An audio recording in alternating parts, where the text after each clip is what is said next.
teman-teman, di video kali ini saya akan menceritakan sebuah cerita rakyat. Nah, sebelum saya menceritakan, saya akan memperkenalkan diri.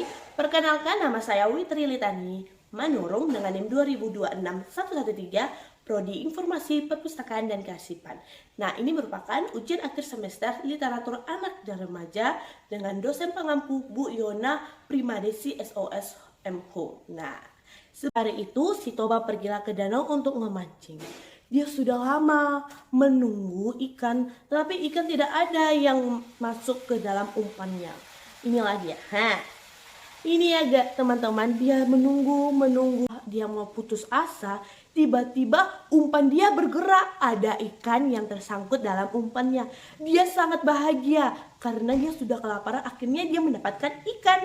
Lalu dia menarik ikan tersebut berwarna emas. Nah, akhirnya umpan si Toba berhasil, dia sangat bahagia dan dia menangkap ikan tersebut. Nah, menggunakan jaring, oke? Setelah lagi karena kayu bakar dia sudah habis dan dia harus meninggalkan ikan emasnya di dalam baskom, lalu dia pergi ke ladang untuk mencari kayu bakar. Nah, sesudah dia mencari kayu bakar, dia balik lagi ke dapur dan dia terkejut melihat ikan emasnya tadi sudah hilang, tinggallah sebuah baskomnya. Lalu si Toba berpikir dan sangat sedih, kemanakah ikan dia pergi? Dia pergi keluar untuk mencari ikan tersebut.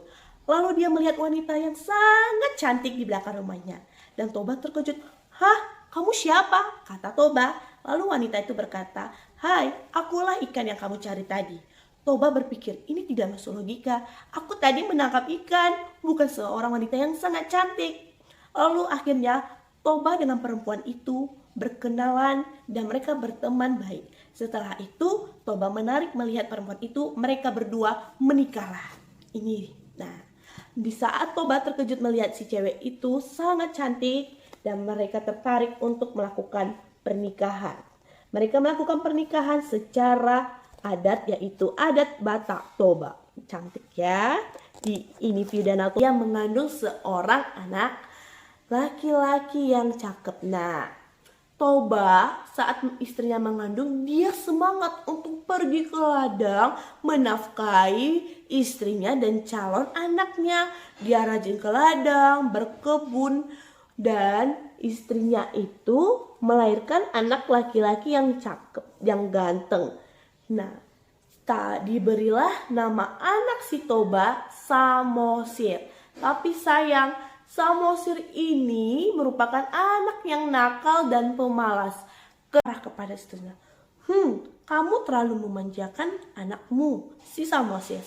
Istrinya hanya menjawab dengan senyum dan berkata, bersabarlah, ada saatnya Samosir menjadi anak yang baik.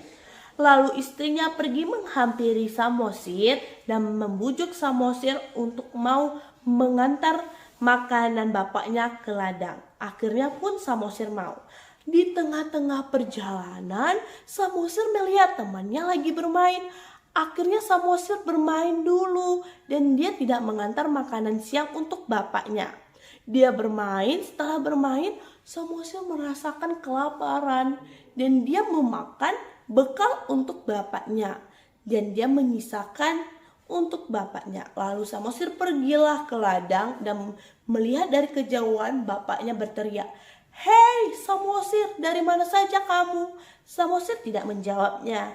Samosir hanya meletakkan rantang makanan itu, lalu Samosir pergi. Lalu bapaknya marah, "Hei tunggu," kata bapaknya.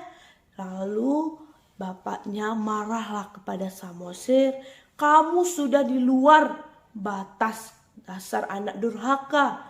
Dasar kamu anak ikan," kata bapaknya. Lalu Samosir sedih dan Toba pun memukul Samosir. Setelah itu Samosir langsung lari pulang ke rumah dengan bertangis-tangisan. Lalu dia mengadu kepada ibunya di rumah. Kata dia kepada mamanya, "Apakah aku anak ikan? Tadi bapak di ladang marah dan dia mengatakan dasar kamu anak ikan." Lalu mamanya berpikir suaminya sudah melanggar aturan atau perjanjian di antara mereka berdua untuk menyembunyikan asal mula istrinya yang merupakan seekor ikan. Lalu istrinya pergi untuk mengatakan kepada Samosir, "Nak, sekarang kamu pergilah ke bukit yang tinggi sebelum air bah datang." Samosir heran, tetapi Samosir menurut apa kata istrinya. Samosir pergilah ke bukit dan istrinya kembali menjadi seekor ikan. Sedangkan si Toba, bapak Samosir, masih di ladang dan dia pun tenggelam bersama air bah.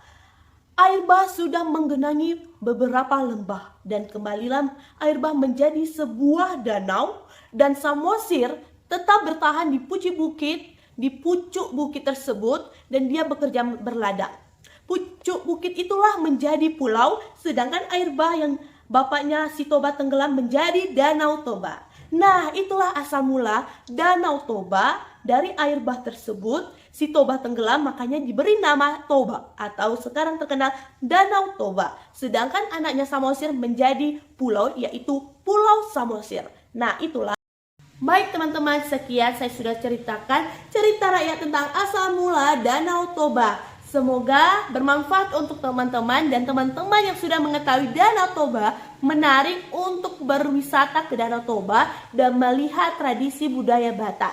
Nah, kita sebagai warga negara Indonesia harus mencintai budaya kita sendiri dan kita harus mengembangkan dan melestarikan budaya kita supaya budaya kita tidak hilang atau pengaruh westernisasi. Nah, oke teman-teman, terima kasih dan jika ada kekurangan atau kesalahan saya mohon maaf. Bye-bye.